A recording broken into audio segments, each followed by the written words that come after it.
Hello everyone! Happy Sunday sa ating lahat. Ayan po. So magluluto tayo ng ating breakfast. Ayan, may spam tayo at yan po pala ay bukas na.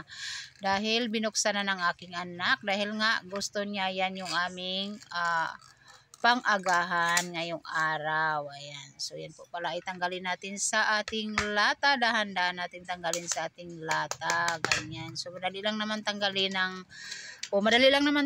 yung spam sa ating lata. Ayan. So ganyan, taktak mo lang. Tanggal na siya. Ganun. At yan po pala ay hihiwain lang po natin ng katamtamang laki o depende po sa gusto ng inyong mga anak.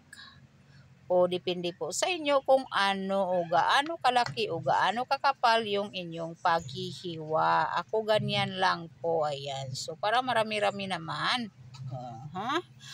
So wala sana akong plano na iba-vlog yan. Kaso naisip ko, bakit hindi natin iba-vlog? Content na rin po ang pagluluto ng spam, o diba? Alam ko naman na napakadali lang lutuin yan at lahat kayo ay nakapagluto na ng spam. Ayan. So, nasa sa inyo na rin po kung papanoorin pa rin po ninyo yung ating video, diba? Pero sana panoorin nyo, dagdag views ko na rin po yan at sana may paharang pa kayo sa akin. Ayan. So, yan po pala ay mayroon tayong frying pan. Naglagay ako ng cooking oil dyan. Katamtamang dami lang po yung aking nilalagay para hindi lulutang sa mantika yung ating spam. Yan po ay paiinitin lamang natin ng kaunti. Huwag naman yung sobrang usok na sa init. Yung saktong-sakto lang bago natin ilagay yung ating hiniwa o bago natin piprituhin yung ating hiniwa na spam. Ayan. O diba kung napapansin nyo, wala kayong narinig na usok-usok ng mantika. Yes, dahil pinahinaan ko lang po yung ating apoy. Ayan, para maluto natin ng maayos yung ating spam. Ayaw ko kasi na masusunog yung ating spam. Nawawala na po yung lasa ng spam. O diba? So yan pala ay lulutuin lang natin ng medyo golden brown o magdidepende pa rin po sa inyo kung anong gusto niyo. Kasi may iba na gusto ng medyo malutong-lutong. Ako ganyan lang po. Yung parang lang, brown yung ating spam. So ganyan lang po.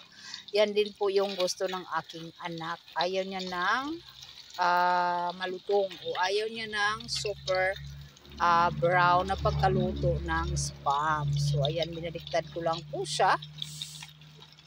Iniisa-isa ko po siyang binabaliktad yung ating spam. O diba, kanta hirap ba yarn? Ayan, hindi kasi gumamit ng ipit. Mas mabilis yung ipit. Ayan, so nasira kasi guys yung aking ipit na pwede sa kawali na yan. Dahil ayaw ko magastos yung ating kawali. Dahil yan po ay pinaglutuan ko ng itlog para maganda pa rin tignan. Ayan, o. So diba, luto na yung ating spam. Yan po ay ililipat natin sa ating lagayan. So mas maganda kung yung pinaglalagyan nyo ng luto na spam ay may tissue. Ayan, para yung mantika niya ay doon didikit. So ako hindi na ako naglalagay dahil wala naman po kami. Yan po pala ay dinidrain ko lang siya. Ayan, so syempre may natira pa tayo. Lulutuin po natin lahat yung ating natirang spam. Ayan, so ganun pa rin po yung ating gagawin. Brown lang po natin yung ating spam. At take note, mahinang apoy lamang po yung pagluluto natin para hindi masunog yung ating ulam. At tipid pa sa gas, diba? At dahil gustong-gusto ko talaga ng tuyo sa umaga, ayan, nagluto rin po pala ako ng tuyo. Yan po yung i-partner natin sa ating spam para mapaparami tayo ng kanin. Diyos ko, lalong lumubos si Vicarian dahil araw-araw nagluluto. Ayan, o diba?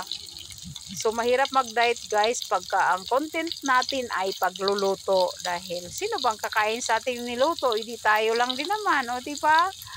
Kaya good luck sa mga nagko-content ng pagluluto. Ayan, sabay-sabay tayong lumubo niyan. So, lulutuin lang po natin yung ating tuyo ng medyo malutong-lutong. Masarap pagka malutong dahil pati buntot ay nakain natin. Diba? So, sa pagluluto din ay magdidepende pa rin po sa inyo. Ako pagdating sa tuyo, gusto ko medyo malutong para makain ko yung ulo at makain ko yung buntot. Ayan, mahilig kasi ako sa ulo ng tuyo o kahit anong ulo ng isda. Basta gustong gusto ko talaga yung ulo. Lalo at saka buntot ng isda. Basta malutong pagkaluto. Ayan. O diba, binabaliktad-baliktad ko lang yan. At ayan na nga po yung ating ulam for today's video. Ayan. Mayroon tayong tuyo at spam. O diba? Kung pagpipiliin kayo guys, saan ang gusto nyo? Spam o tuyo? Kung ako, doon ako sa tuyo. Hindi kasi ako guys mahilig sa mga ganitong dilatang ulam. Yung bunso ko, namimiss lang talaga niya yung spam. So ayan, o diba kita nyo yung ating spam, ganun lang ka brown. So ayan, handang-handa na po yung ating breakfast for today's video. Ayan, may spam at prito na tuyo. At syempre hindi mawawala ang ating sausawan na suka at sili. So happy Sunday everyone. Kami po ay kakain na. Bye-bye. Mag-ingat po tayong lahat at tag-ulan na. So bye-bye everyone. Kain na po tayo.